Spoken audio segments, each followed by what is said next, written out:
the way how community dictates. Yes, but that's not the case.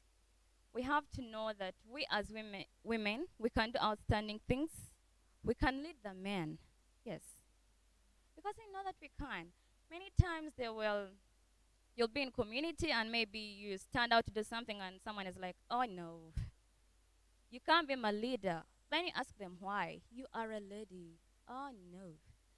And we have to know that so many times for a lady to be successful, a successful woman builds a firm foundation using the bricks that are thrown onto her. When they tell you that you are a lady, say, oh wow, I am a lady. That's the first thing you have to know. And when you are a lady, what does it mean? You are the mother of the nation. What does it take to be a mother of the nation? That means you are even the mother of these men. You have the responsibility to even lead them, to serve. That means we can. It's up to us to always stand out and know that we want this and we have to fight for it. As we've studied from the past up to the present, we've seen the women long time ago, the women in development, the women and development, and now we are into gender and development. We've seen the way how women have fought for very many things. Women are fighting for equal pay, they are fighting for equality, they are fighting for very many things, and of which they do not always achieve all that. Sometimes they don't achieve all that. Maybe those who persist and they know what they want, they are the ones that achieve that.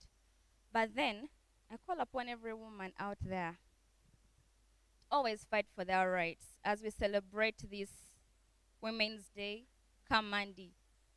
We should know that we take the biggest part in the leadership of the country and of the world. I think that the yes, yes.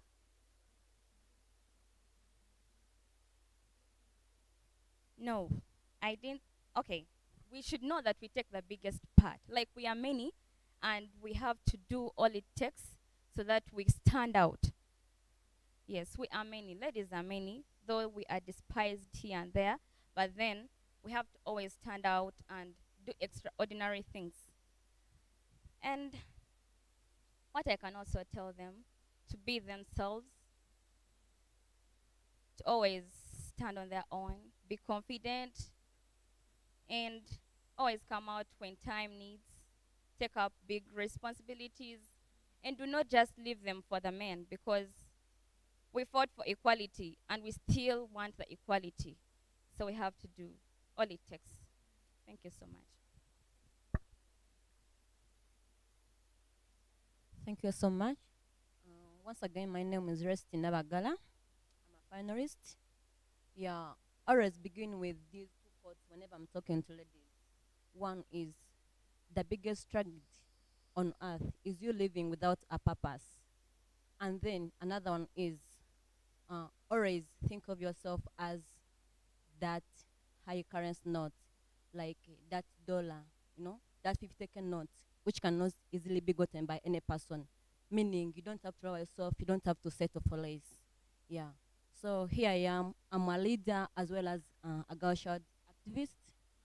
Mm, way back in my high school, I won't say I participated much in a leadership. I mostly debated. I was a debater.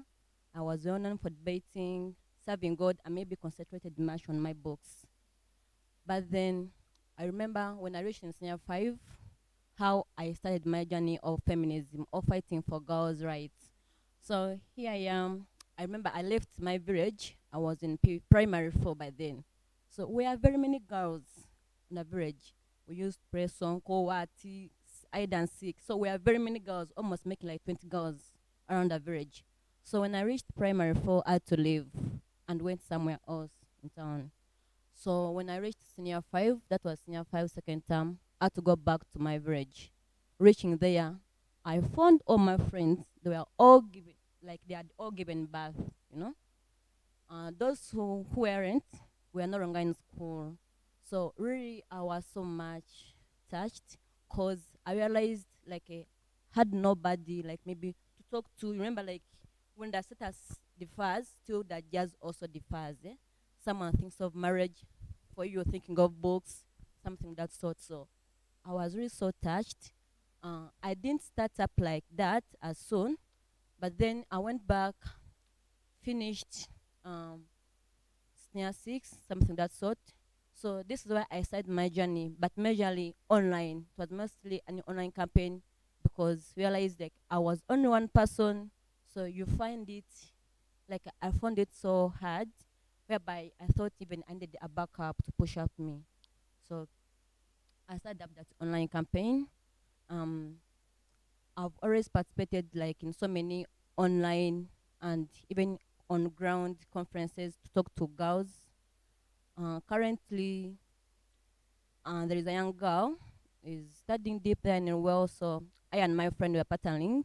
We are paying for her school fees. It's not too much because I also don't have much, but just try because leadership and then all these things calls for commitment, like commitment and then self-compromise. You need to compromise yourself. I need the other shoe, but then no, I need to help the other person. So something of that sort. So we're trying. Currently, I'm also trying like we are on the edge. I'm setting up my own foundation that is Here for Her Foundation. You can visit on Facebook page. It's there online. Though with God's grace, I think by June we are going to launch it. It's gonna start having groundwork. We're going to launch it. We're going to register it. It's called Here for Her Foundation. Here mainly empowering the girl child, fighting teenage pregnancies, um, providing the sexual reproductive health and rights information to the young girls, and then counseling. Because realized many of the scourges that the girls are facing, they don't differ so much that people around we can't tackle them. No, you find someone just need someone to talk to, you know. So realize most of us maybe as we're growing up, we never had all those people like to talk to, but then we had people whom we could idolize. Maybe you have a big sister, be like, oh, when I grow up, I'll be like my big sister. She's doing so and so. She's self-reliant. No, she's independent. So, but then you realize someone deep there, down there, doesn't have that person whom she can idolize. So here, I find myself coming in, and pray you pray for me that I make that thing happen. I make that foundation happen.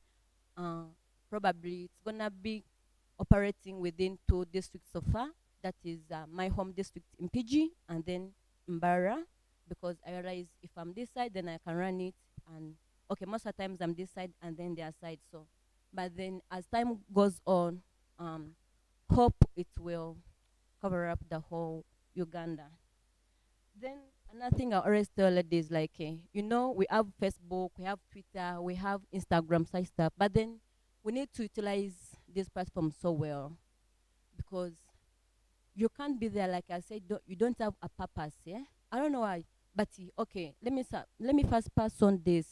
Uh, if you don't read, I say you're aimless. Ladies, you need to first read. Yeah, like you need to take up some reading. There's a book I read.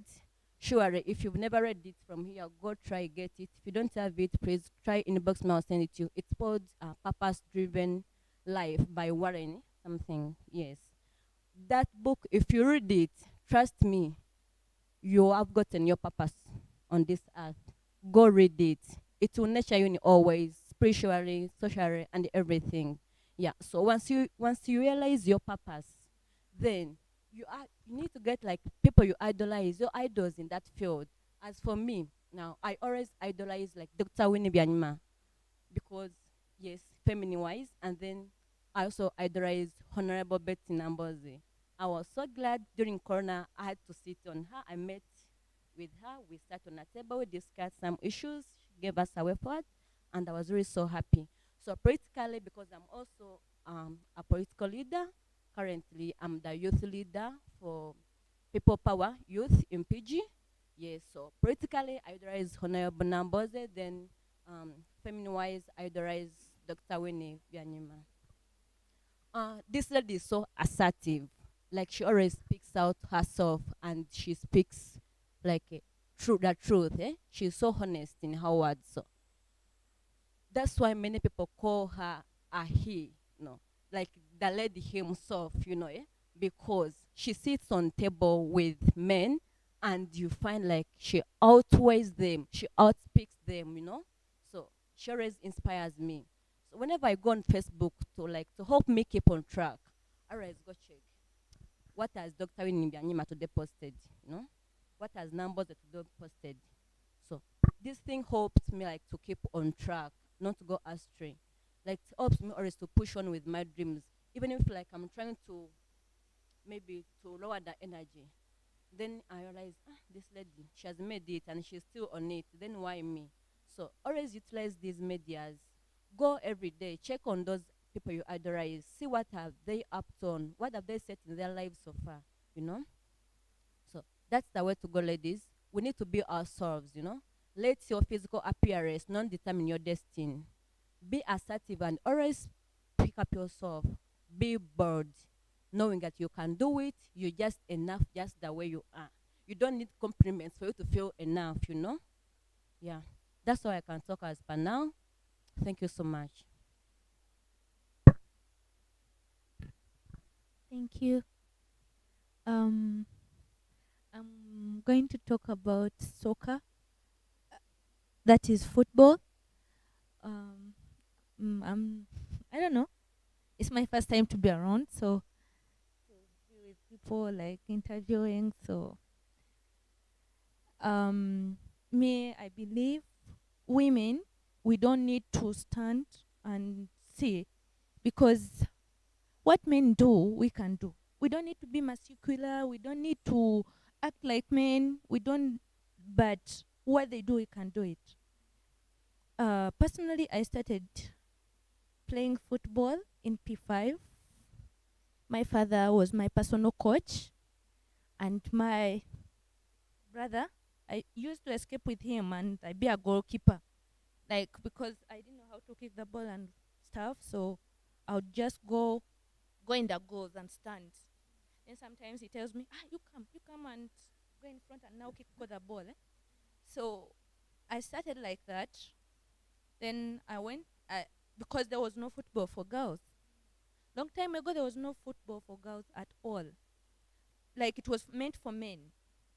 And nowadays, ladies, like those who have not gone to school, I may say, they try to change their physical appearance to play football. Like, I have to dress, maybe balances, maybe I have to walk like a man, maybe I have to put on bob tubes to reduce the breasts, which is not right. Stand by yourself, go with your big size in the pitch, because it's a matter of learning and training. So I started playing soccer from Sacred Heart Secondary School, Senior 1. I went to Mary Hill. We had never gone for nationals, by the way. I was always, like, we go for zones, they beat you, go home. I was really feeling bad. I was like, why other teams are beating us? So when I went to Mary Hill, I was so happy that we went for nationals. And it was my first time to get a certificate that this girl has performed or participated in soccer. That was Senior 5 and Senior 6. So Mary Hill, like, the schools, especially those single schools for girls, they will tell you a girl is not supposed to run on pitch, or like run on compound. That's etiquette, you get. So you find a girl is walking, then when it's raining, the rain is raining on her, but she can't run. Why? Why should you get sick because you can't run in rain? Really? Me, I would run. I would not care whether boobs are shaking or what. I do not care, because I feel I shouldn't.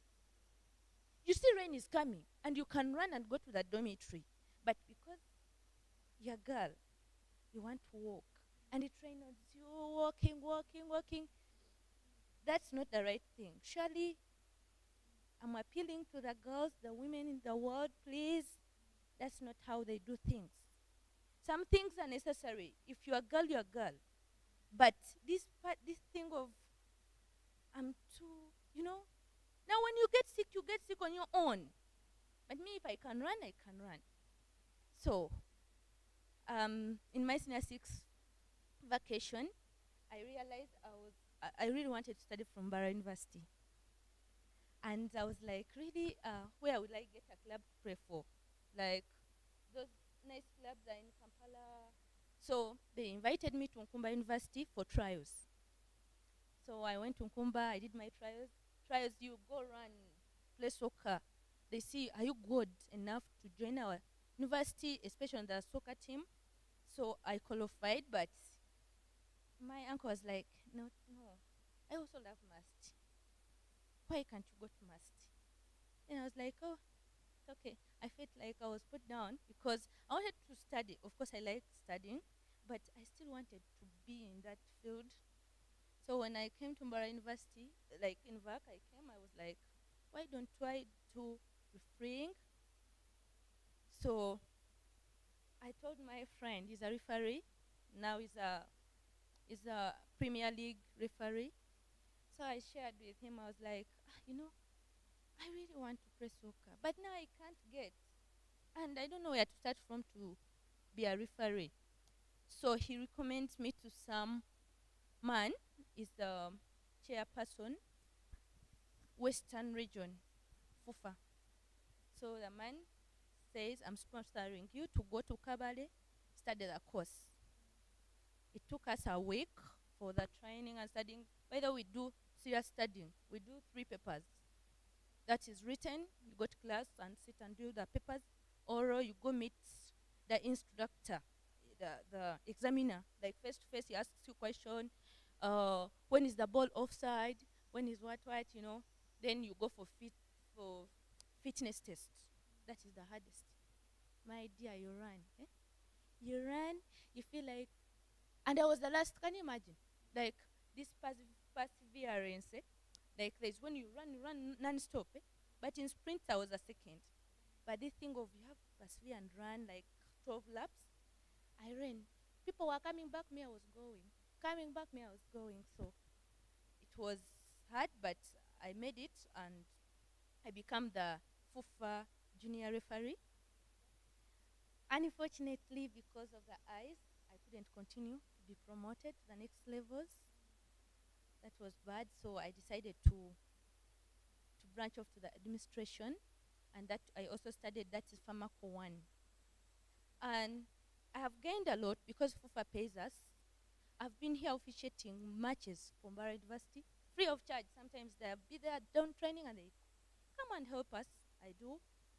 Then another thing I want to tell you, like I've been doing boys' work. I remember one day my grandmother was sick and she tells me, Queen, come and milk.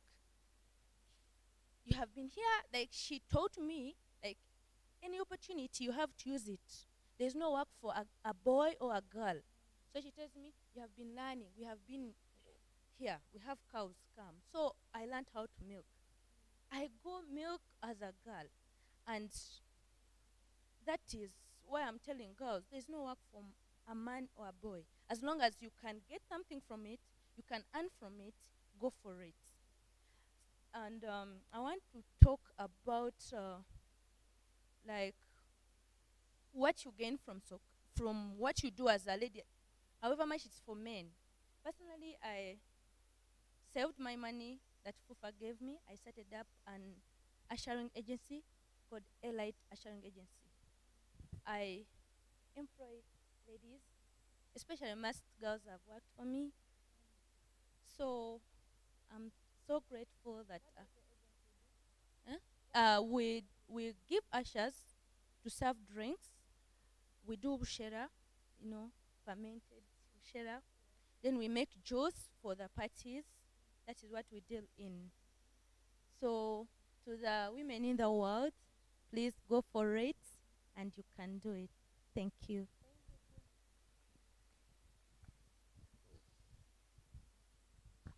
Thank you so much. Good afternoon once again.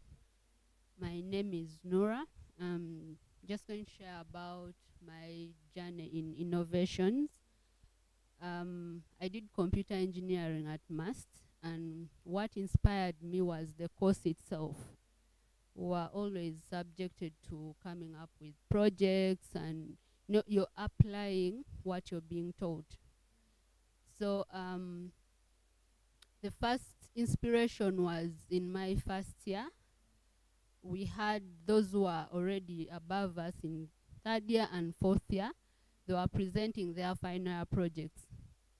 So I joined them to see what they had done, and as inspired by the lights, like those LEDs that they were connecting, and then like you're seeing a kettle like switching on itself and off. So there were more of like magics that I really wanted to know, how is this done? And then the other instance was the environment activities that were innovation related that were running on at MAST. I would say one of the place that I visited was Camtech. It's an innovation hub here at MAST. So they used to have like annual hackathons where they would bring people from different disciplines. You come like in a 24-hour event, come up with something like an idea, then brainstorm on how you're going to like solve that idea. And then by the end of the 24 hours, you needed to present like a solution. So you had to show what you've done. So it was like more practical. And because of that, I also came up with my own projects that I'll be sharing with you, maybe in the next discussions. Yeah, but there's all these things looked to be hard that one would say, as a lady, I cannot do this.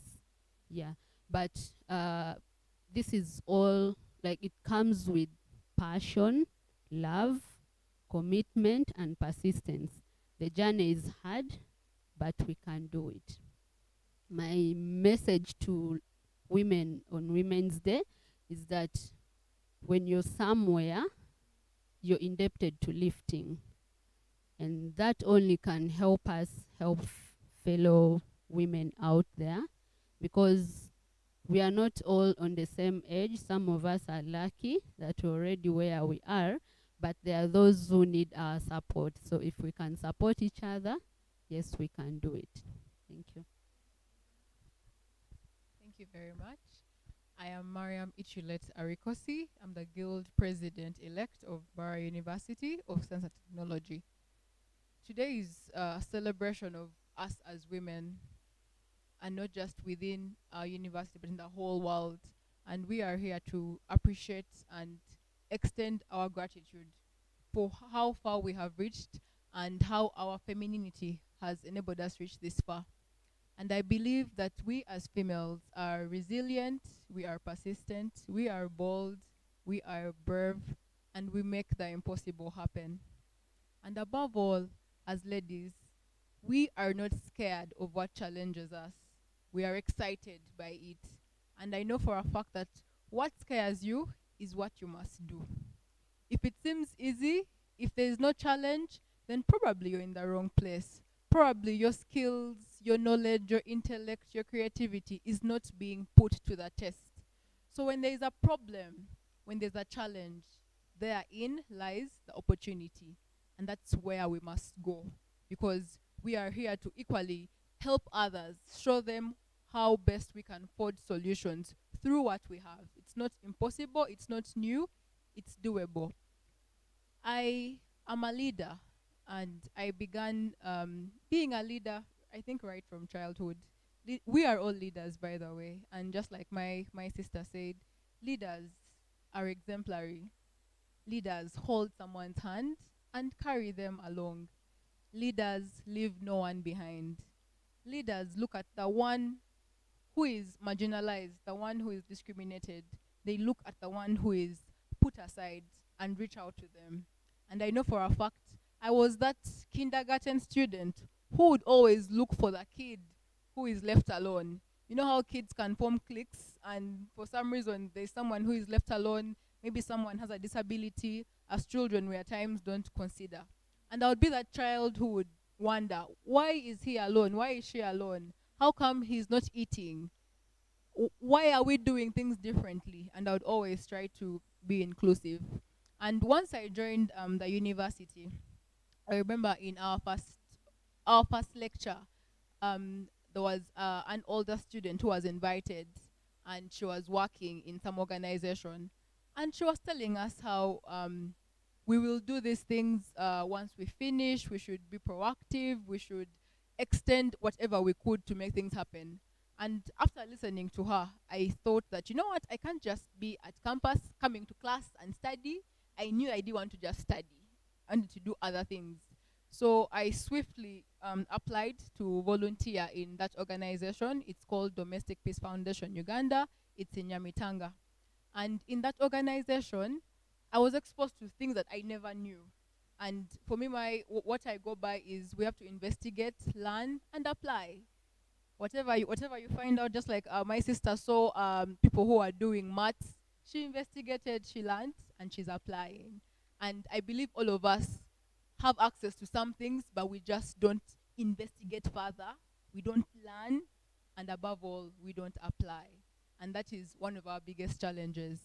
And I also know that most of the time, at times we as ladies, we are our biggest obstacle. It's not always, as we keep saying, maybe it's the men. At times it's we as ladies. And above all, as ladies, we have to support each other. You know, sometimes it's you to begin that support system, and then the others will follow. We don't have to wait for the men to join us. We can start this support system now as ladies, and trust me, they will work with us. On the journey to become the next guild president, I'd like to assure you that it began with fellow ladies supporting me, and even the men joined with time. And at the end, there was no distinction of who is a male, who is a female. We were one. But there must be a genesis. There must be a stimulus to trigger it all to happen. So when there is a lady somewhere, whatever she may be doing, and you feel you can support her, it may not be monetarily, it may be information, it may be just a connection. I remember one time I was buying fries on the roadside, and this lady really made good fries. And I would always find her. Every time I would buy fries, I would come to her. But this one time I asked her, is there any other skill that you have besides making fries? Are you going to make fries for the rest of your life? And she was like, no, I can actually knit, I can make different crafts. And I connected her to someone who could employ her. But as a lady, if I had not inquired, but okay, I always find you here in this very spot, how much do you earn? Is it enough? And maybe how can I help you? I don't make crafts, I don't knit, but I knew someone who could employ her. And I was just the link. I was just the vessel that could channel this particular lady to the right place. And I believe we are the vessels, we are the channels for other people to rise. We are the stepping stone for someone else to be better. It's of no use for me to be successful when my sister next to me isn't. It's of no use to me to be in high places when I'm to come back home and people are not in a good place. So I believe our success as people generally, not even as ladies, as people and as ladies, is to equally carry others along with us. Because your legacy isn't necessarily how much you've earned or the assets you have accumulated. It's the people who you have helped. It's the people who you have inspired. Even just us being here. Probably someone who's going to watch us may be inspired, may wake up and say, okay, I've been on YouTube watching maybe makeup videos or hair videos. Why don't I Google how to make a vest, you know? Okay, I'm seeing these ladies, they're just like me. And that's what's interesting. Winnie Benyama is just like us, you know? So what's amazing for us as ladies is to always tell our fellow ladies, I am just like you, and you can do better. And above all, how a teacher or a professor, whoever, knows how great they are is when their apprentice, is when their student surpasses them. Because of what choose is me as Ichulet teaching someone who is different from me. I'm giving them what I know, and they're adding on what they already know. So ideally, they have an edge that they should be better than I am. So above all, as a lady, as a leader, I would like us to ensure that we carry others along. That there'll come a time when it's not unheard of, it's not new for a female to aspire to be the next guild president. Let us all win. Because to be honest, we have to face the facts. When I was standing, of course, there were people who were like, why are you standing? You're a lady. Why are you standing? But in my heart, I know that they say that because there are few examples to look back at. If we are to look at the history, I am the second guild president, female guild president in the university. So why should I be surprised when someone is, wondering why I am standing? So it means that it's us to actually prove to others that we can lead, we can serve, we can make things happen. We shouldn't always be complaining, because the fact is we are creating legacy, we are creating history, we are breaking the odds. And we equally need to always give ourselves affirmations, just to motivate us. Just tell yourself, I matter, I am great, For me, even when I'm making a password, don't look for when I'm making a password for my email, I'll say I am courageous. So one day I'll be logging in and I'm like, wait, what's my email? Oh, I'm courageous. I am fearless. Some of these things, they seem small, but they actually help you to move forward. Because as I was standing, there was that group that was saying, don't. You won't make it. But there was still that voice within myself and from others that were like, you know what? You will make it. Go for it. Do it. So clearly, affirmations help. You see a lady, she's breaking down. Trust me, a word from you may be all that it takes to make her raise her head and move forward. Pick up herself, rub off the dust, and move forward. And I believe if only every single lady and female in the world supported a fellow, nothing could stop us.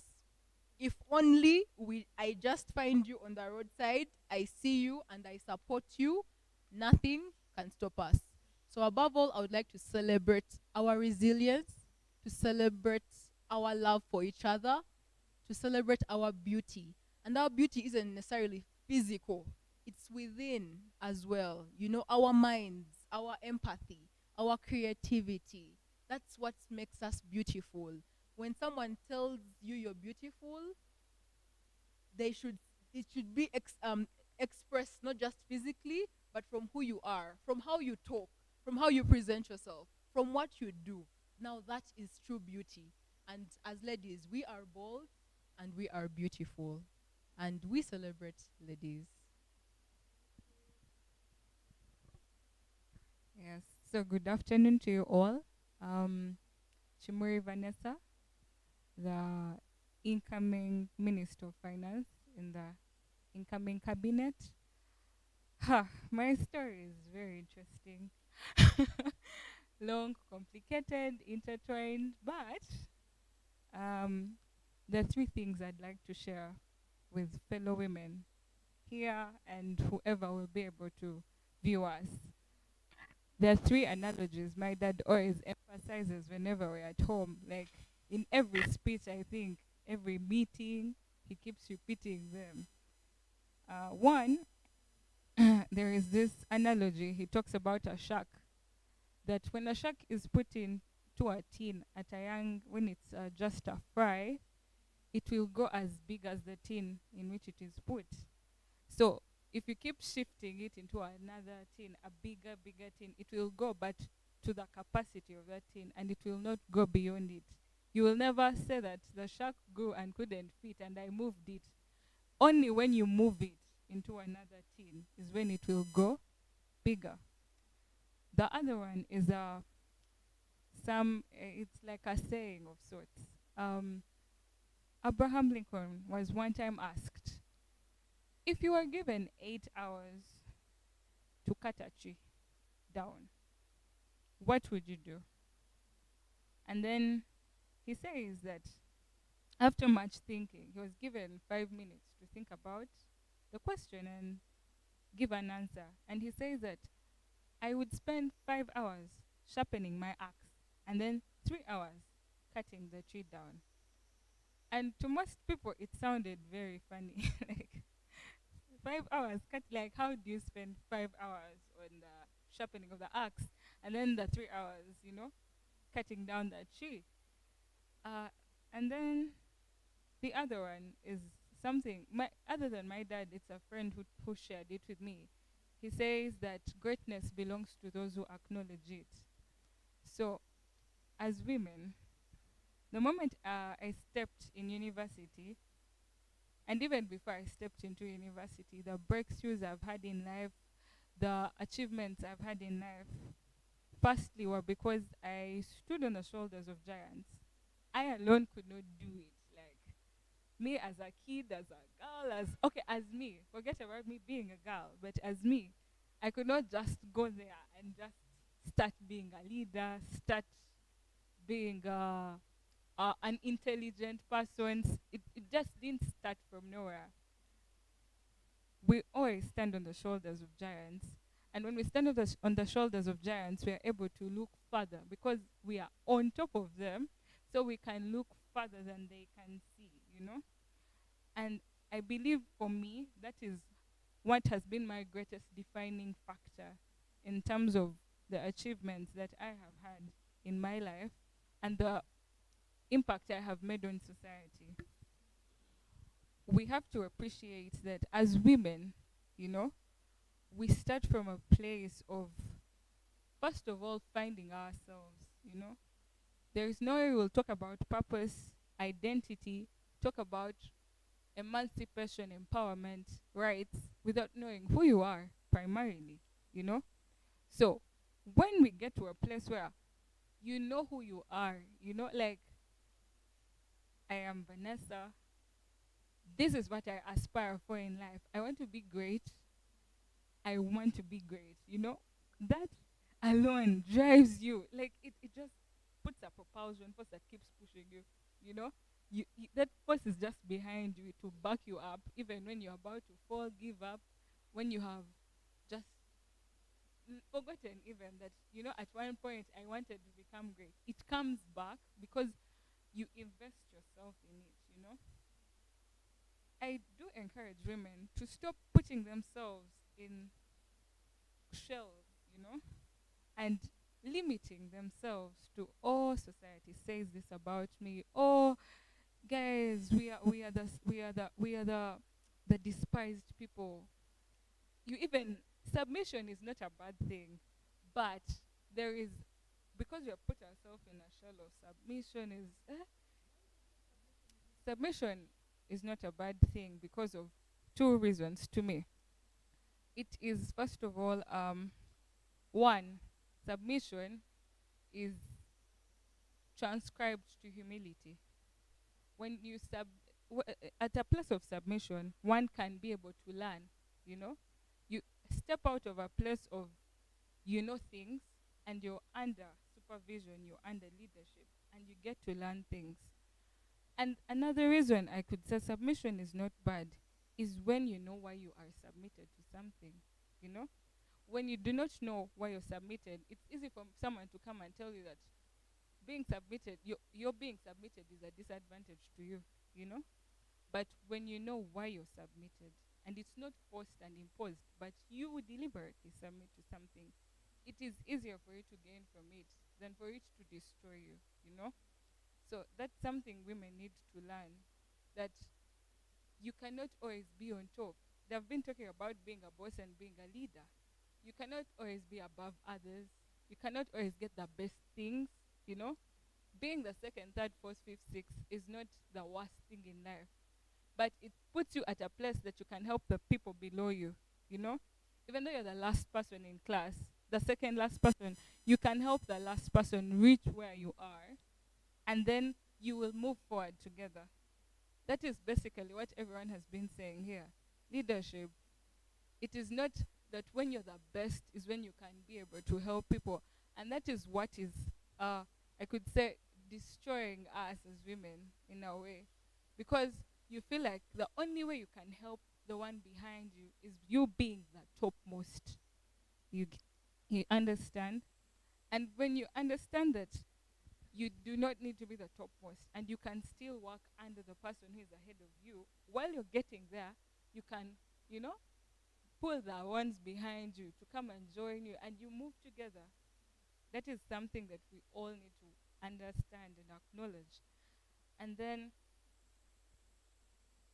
for me, as Vanessa,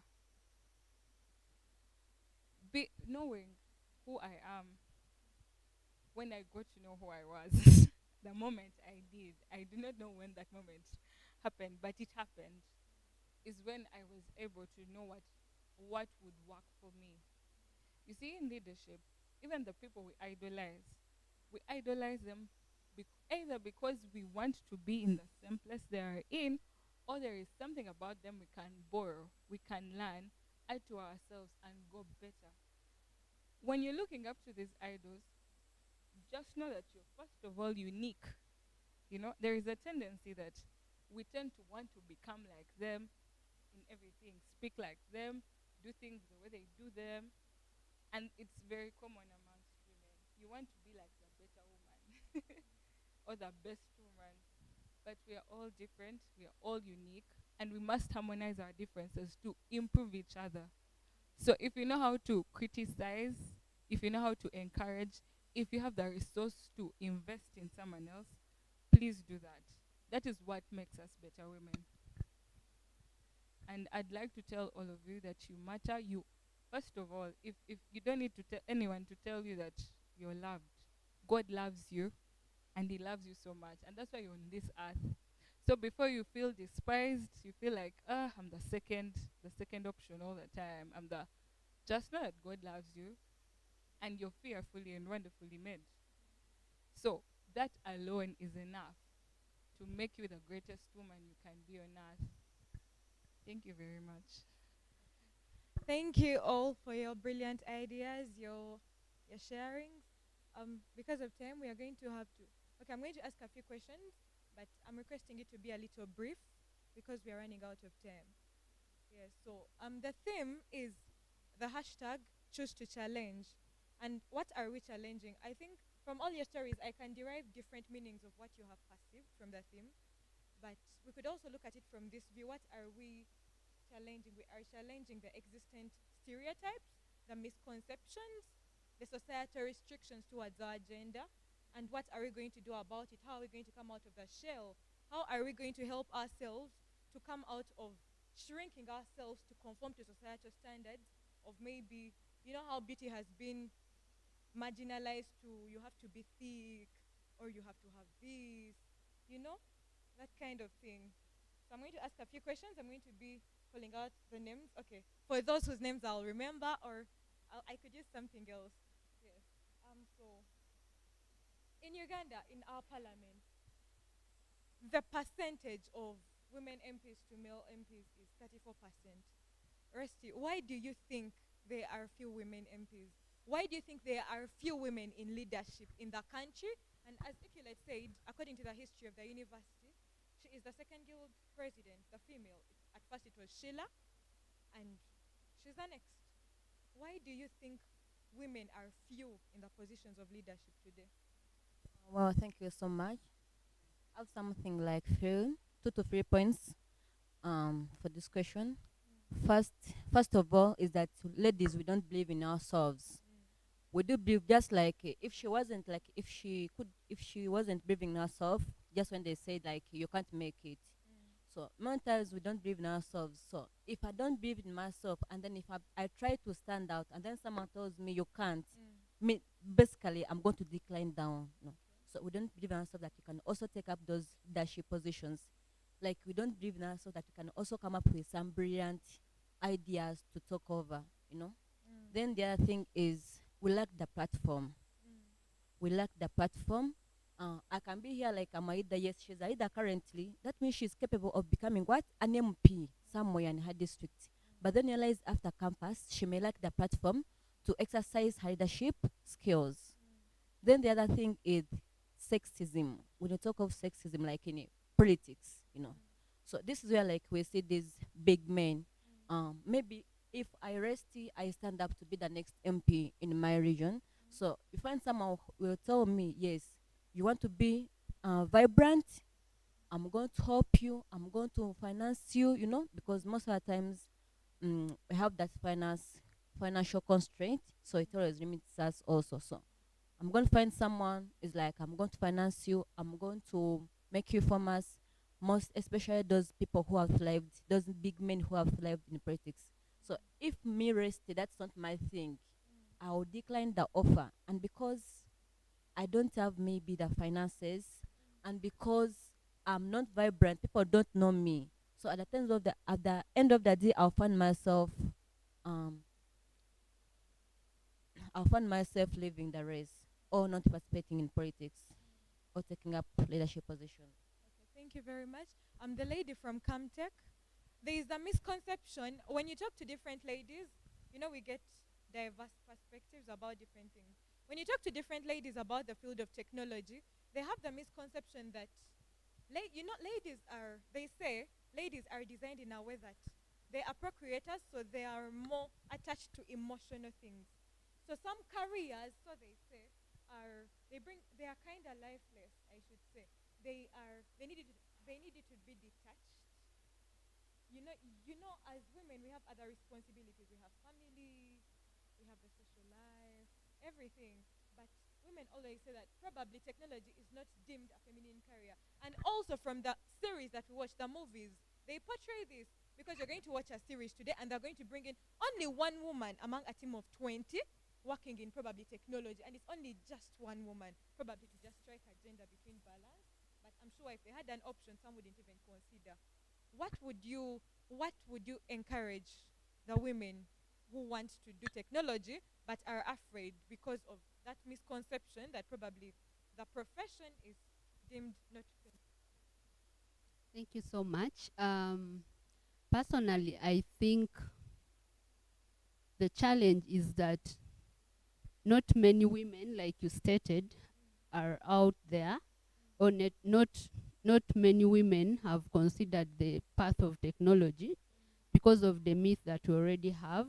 Maybe we think it's too hard, but if if if for example, like, I've devoted to show that it can be done, and I already have girls that I'm working with to show that yes, this can be done, we can do it, and that alone builds up the number. If we are all committed to delivering, and if what we are doing can stand out and represent us, then yes, it can be a motivation and inspiration to the other women.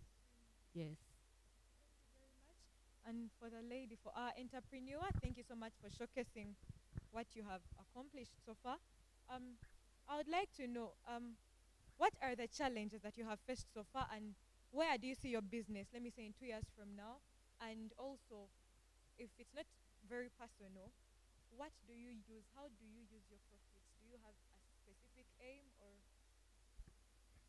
Thank you for that question. The first question was, where do I see myself? How am I going to use the profits? The profits that I get, of course, I make the records. I make the records, then I write down. For example, the profits I made from liquid soap, they are the ones I'm using to study CPA. So in these things that I'm doing, so far I was still learning, but though I'm making them. So when I make profits, of course I reinvest.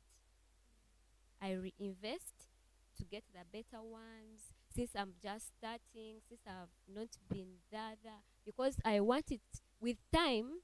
I want it to be a big company so that I employ people. My intention is to teach people. That is why I'm learning a lot. I would like to teach people.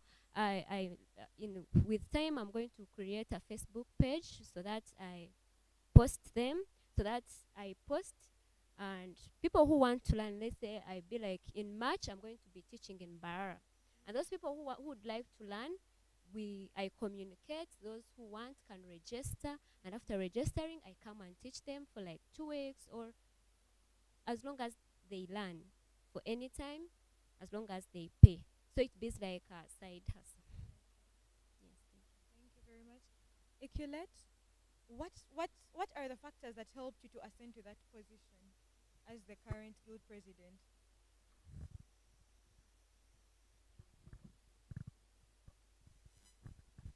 Thank you so much. The main factors that really helped me to ascend to that position is persistence. Persistence. You persist some more, and persist until it happens. Because generally, you realize we began this campaign last year. That was before the COVID-19 pandemic.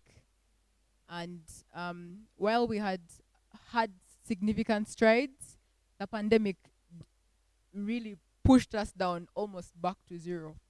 And on resuming the semester, I had to decide whether or not I could still proceed with standing. But I realized that this wasn't just about me as Ichulet. In my mind, I knew that the way I was the only lady standing in that race, and I felt I was the better leader in that race. And I knew that my withdrawal or procession would equally affect the next ladies who would come after. I realized it wasn't just about me. So persistence, and also knowing that your decisions actually affect others' decisions as well. So knowing that, I had to go beyond what I would have done as an individual and equally do what would be best for others to come after. And I know for a fact that after this leadership, it will not be unknown for other ladies to come up and stand. Then thirdly, support from people around you, not just friends, acquaintances, strangers, both men and women, a community from different places. That equally enabled me to get here because I stood as an independent candidate. And this means that I got support from different places to come down to being able to have a successful campaign. Then also having integrity, being true to yourself, knowing your principles, knowing your values, and like she said, knowing your identity and selling that identity to others. Because you realize, even as we sit here, we have different identities. But I believe it's our diversity that is our greatest asset. The why she's important to me, among other things, is because she's different. What she has, I don't. So we need each other. And even you, as you sit there, there are things that you have that I don't have, and vice versa. So we need each other. And we have to stay true to that difference, to that diversity. And once you know that, you're able to have a vision, set a goal, and stand by it. Of course, there is room for modification, there's room for improvement, but there's a core structure that everything else is built on. So resilience, support from others, integrity, and what was the persistence? Thank you very much. Bridget, there is this misconception in society that women are more empathetic than they use their intellect. Do you agree with this statement? And if so, in your sharing, you said you're a leader too, and you've always been in leadership.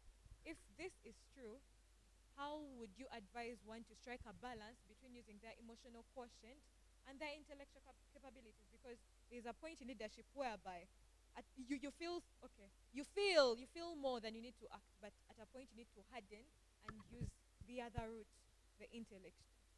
Though to be more human, at a point you would have to be this side. What would you say about that?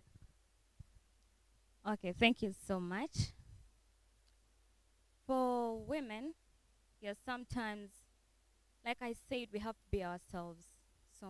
Like, you have to do according to what you think you are. She said you have to know yourself first. First, know who you are. And yes, though we know we have to favor others, we have to put other people in consideration, still, we have to always Okay, it is all up to how we think and how we perceive things. It's not all about being too emotional and maybe doing what other people think that you should do for them, or okay, doing something not in line with your own ability or your own thinking capacity or your own self. So we have to be our own self, and we do according to what we think, not just what community will dictate, or not all about putting others first and then for you to come later. No, we should first do whatever we should do to favor our own self.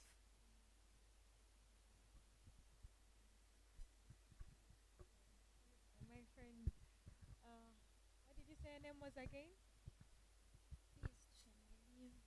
What does this day mean to you? The whole celebration of International Women's Day, how does it speak to you? Like this whole celebration makes me feel like women are also considered. They are given chances to be themselves, though most of them stay down. They don't know what it really means. So that's what I can How say. could you help those women who cannot come out, who don't have a voice or cannot stand on their 2 feet to express themselves and stand for their own opinions and what they believe in? How would you help such a woman? It's really hard. That is through teaching them, through telling them, but you really know that it is hard to change a person. Like we just tell them, but they decide on their own. Yeah, you can't decide for them. Yeah.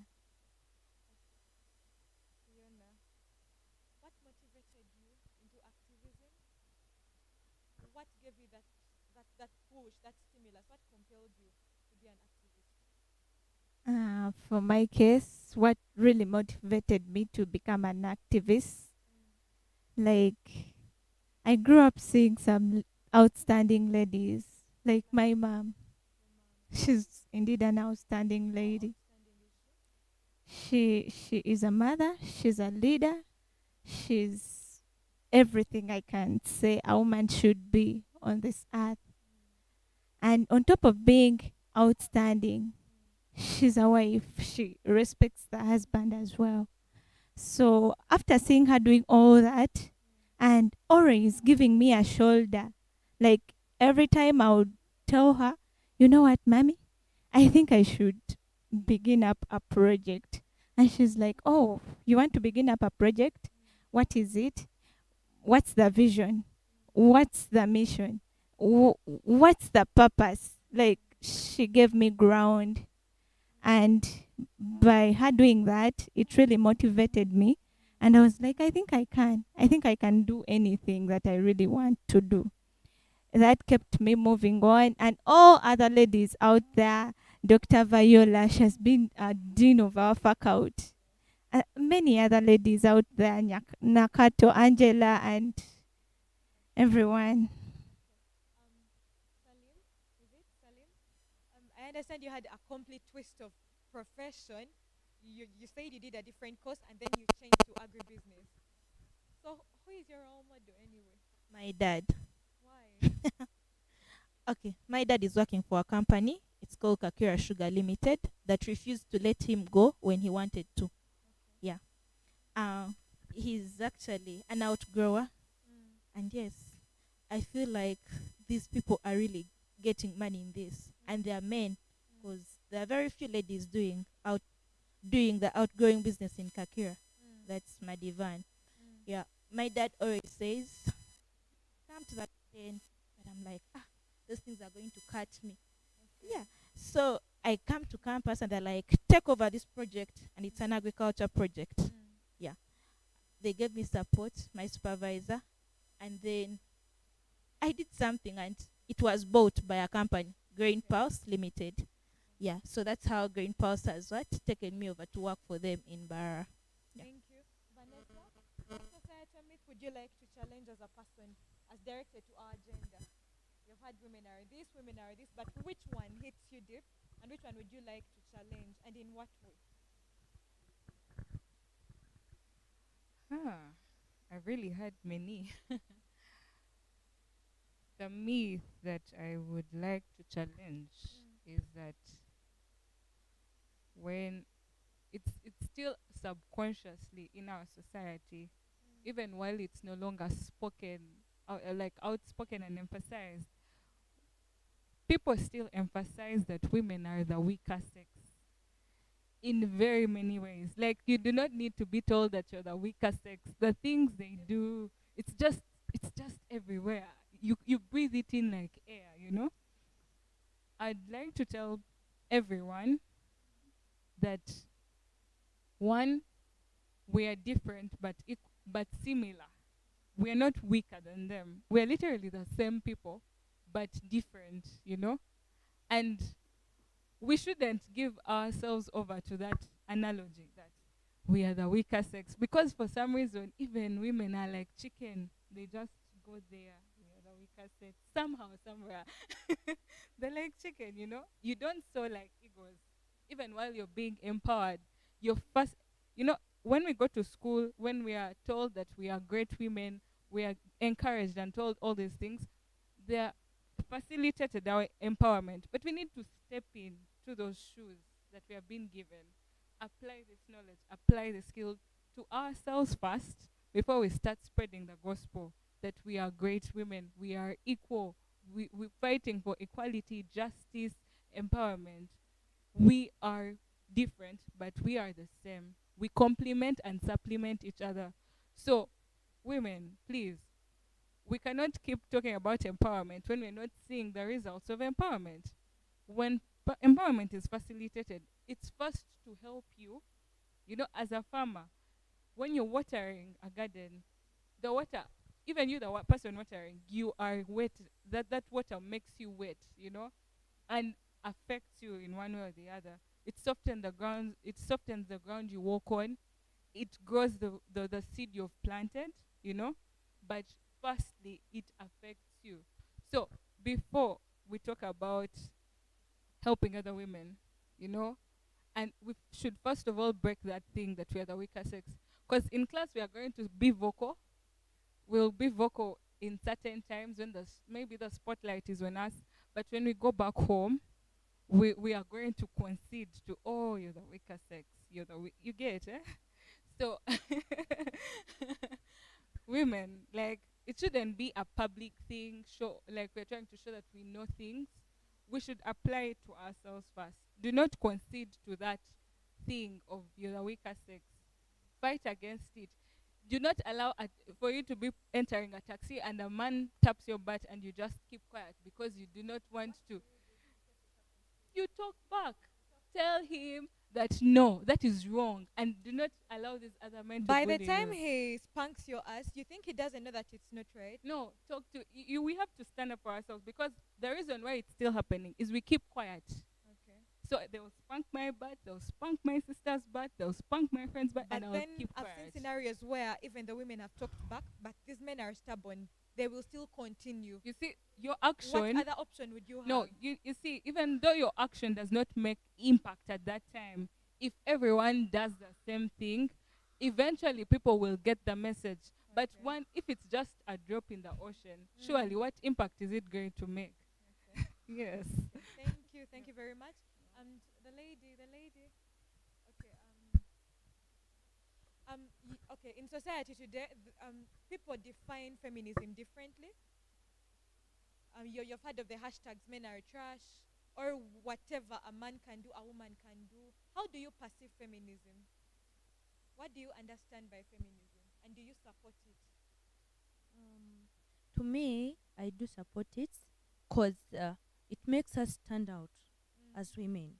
But on the other hand, however, how can I? However much you're standing out to be a woman, to fight for your rights and what, there's that respect that us ladies you should give to men. So we have to stand out. We have to give them respect. Do they have to give back? Is Yes. it a mutual thing? Yeah, Okay. it's a two-way thing, because if you're telling me to, if I'm giving you respect, I expect it back. So I think that is it. Throw more light. would you support a feminism if they held a campaign? Yeah, surely I would. This kind Bec- of campaign, on Twitter there have been these campaigns, free the titi, wear the mini. The women are trying to come out of the shell. You know how society tells you have to put on a bra to look presentable. Would you support your daughter if they came out of the house and were braless because of a liberal world, because it's a free world? Would you support someone to put on whatever they want because they have their rights? They have their rights, and probably because they're liberal-minded people. Would you support those campaigns? Would to you me- support the campaigns? To that, be genuine, to me, I wouldn't. You wouldn't. Why? Yes, because you see, the things we do sometimes attract people that maybe somewhere, somehow, they would do bad to you. So if you tell me braless and the nipple is like this, then a man or a boy rapes you, really, why would I support that as a person? And do you think those who don't put on bras can't hear it? no, like that is sort of attracting someone. I can just bring it like that. Like now, if I'm like this, I walk. I've not put like normally. You don't have a bump. You have not put on hips. That doesn't stop you from being you. Yes. You're you. Then there's the thing of putting on a mini skirt. You reach in the public and start pulling it. That is making you uncomfortable. Put on something that will make you feel free. If it's a mini skirt, I'm telling you, put it on. Don't pull it. Okay. Leave it that way. But if you start pulling it, that means it's making your confidence go down, because your conscience is telling you It's the wrong. thing is short and wrong. So to me, that is how it should be. Okay, I think the last person. Are you the only one I haven't asked? Who else hasn't answered that question?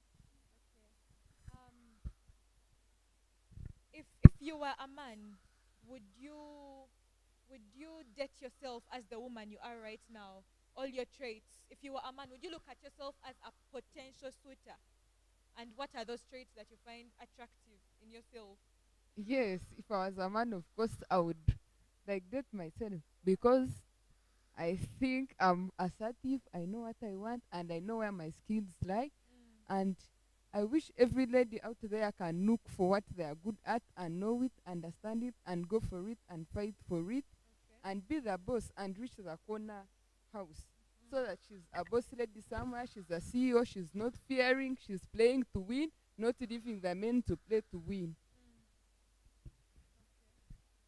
All right, so I think we have come to the close of our discussion, and because it's International Women's Day, let's according to me, in my opinion, feminism is about equal access to resources regardless of gender, but the fact that I am female should not be a condition or a prerequisite for me to not or to get something. You understand? Yes, so I hope we can help ourselves as women, lift each other up. I hope we have safe spaces where we can confide in and get strength. Yes, happy Women's Day, people. Thank you so much for the sharing. Yes, God bless you all. Your name again? I am Helena Nagawa, offering bachelor's in pharmacy, second year. It's so sad that there is no one from our faculty here, from what I've heard, but I'm here.